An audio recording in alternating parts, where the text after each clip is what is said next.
Assalamualaikum warahmatullahi wabarakatuh. Selamat pagi anak-anak semua. Alhamdulillah kita bisa bertemu kembali di pembelajaran daring. Kita akan melanjutkan materi bab 3 yang kemarin sudah Ibu jelaskan, yaitu pengertian zat, wujud zat, kemudian sifat-sifatnya. Tapi sebelum kita mulai pembelajaran, alangkah baiknya kita berdoa terlebih dahulu.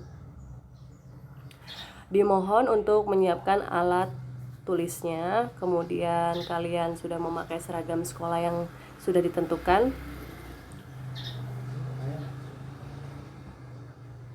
Bagaimana anak-anak keadaan hari ini? Semoga tetap dalam keadaan sehat, terus tetap menjaga kesehatan juga. Kita masuk ke materi ya. Kita mulai. Perubahan zat. Itu perubahan zat ada dua, yaitu perubahan fisis atau perubahan fisika. Kemudian ada perubahan kimia. Yang pertama ini perubahan fisis. Perubahan fisis ini adalah perubahan suatu zat yang tidak menghasilkan jenis baru. Jadi dia tidak menimbulkan atau membentuk suatu jenis baru.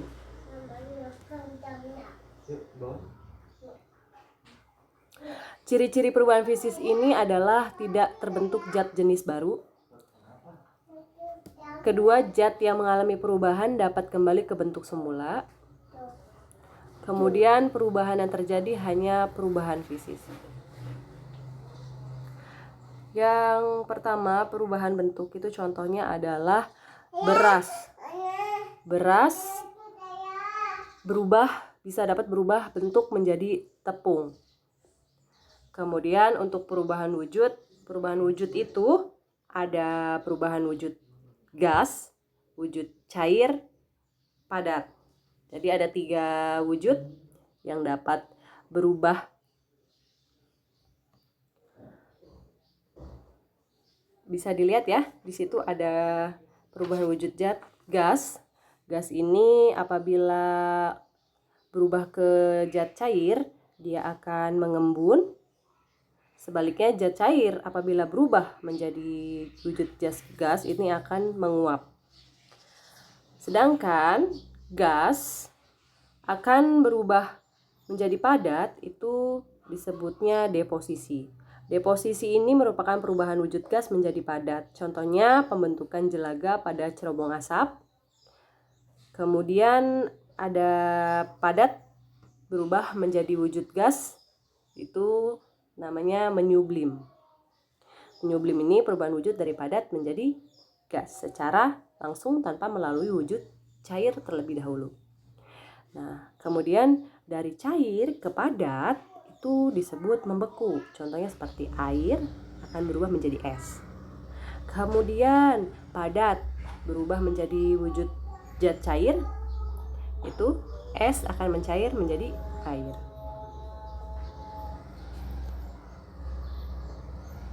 Di sini ada contohnya, melebur atau mencair. Perubahan wujud zat padat menjadi zat cair.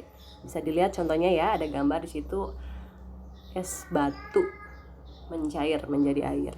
Kemudian membeku, perubahan wujud dari zat cair menjadi padat, yaitu air berubah menjadi es batu. Kemudian menyublim. Menyublim ini perubahan wujud gas menjadi cair.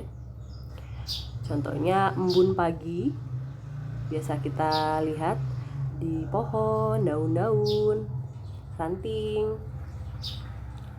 Kemudian menguap. Menguap ini perubahan wujud zat cair menjadi gas. Contohnya kita memasak air, dia akan menguap menjadi gas. Menyublim, perubahan wujud padat menjadi gas. Ini contohnya adalah kapur barus yang ada di kamar mandi, dia akan menyublim. Mengkristal, perubahan wujud gas menjadi padat. Contohnya di freezer, kulkas. Kalau kalian perhatikan, freezer kulkas itu kalau udah seminggu atau 2 minggu itu akan mengkristal.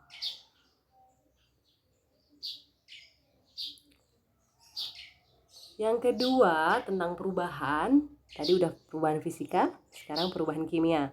Perubahan kimia ini adalah perubahan suatu zat yang menghasilkan zat jenis baru.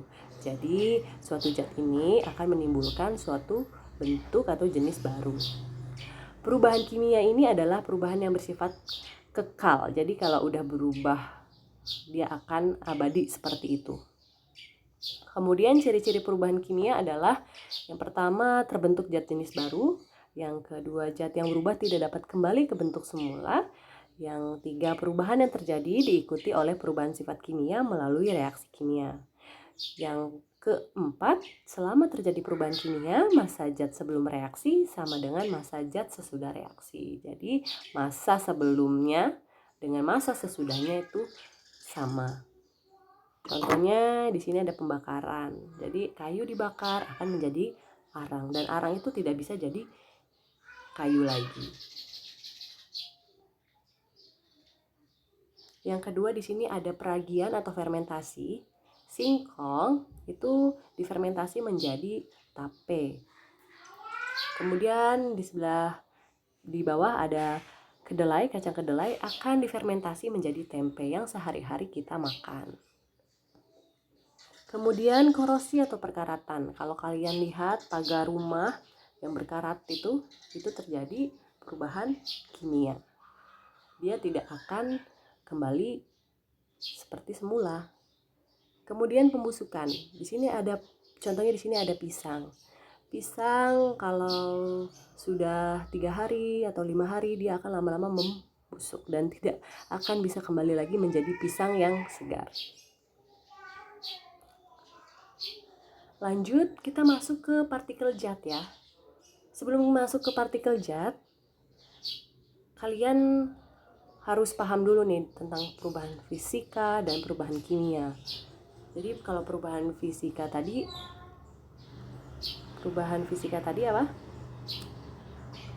Perubahan suatu zat yang tidak dapat menghasilkan zat jenis baru. Kalau perubahan kimia, perubahan suatu zat yang menghasilkan zat jenis baru. Tadi kita sudah lihat ya contoh-contohnya. Kemudian kita masuk partikel zat. Partikel zat ini adalah bagian terkecil zat yang masih memiliki sifat zat tersebut. Contohnya, kita menyeduh teh ditambah gula. Hasilnya akan menjadi teh manis. Jadi masih memiliki sifat zat tersebut. Paham ya? Jadi teh yang kita buat itu masih berasa zat sebelumnya, yaitu zat gula ya.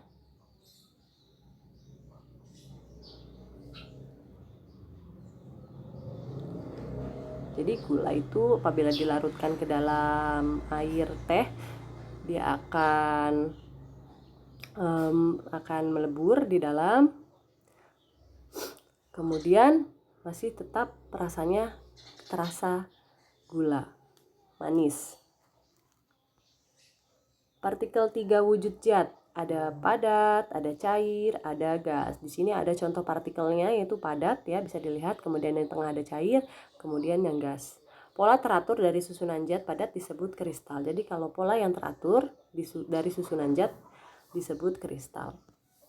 Partikel zat padat, ciri-cirinya jarak antar partikel berdekatan. Lihat ya. Kemudian letaknya teratur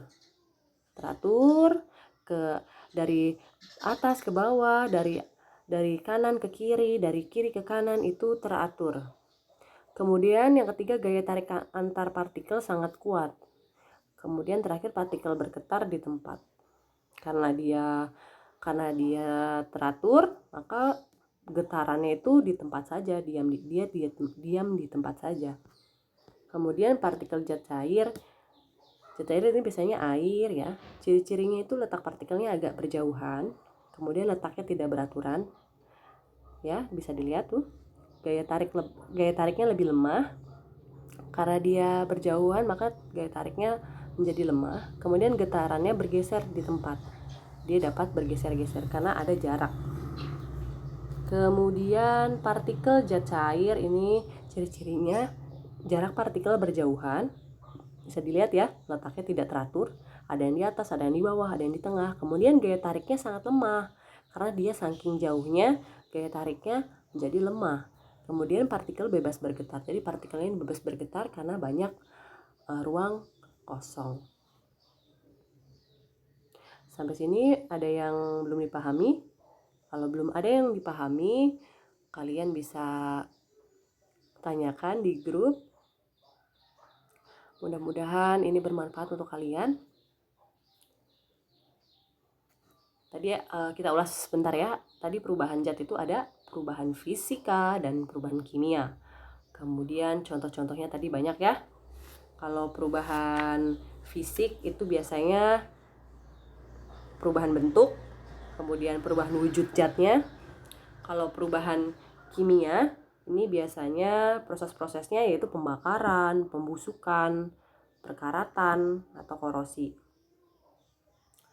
Lalu di perubahan kimia ada terjadinya perubahan warna. Tadi bisa dilihat ya, kayu warna coklat dibakar menjadi arangnya berubah menjadi warna hitam. Kemudian terjadinya perubahan suhu, yaitu timbul gas, terbentuk endapan. Itu adalah perubahan dari kimia. Biasanya kalau perubahan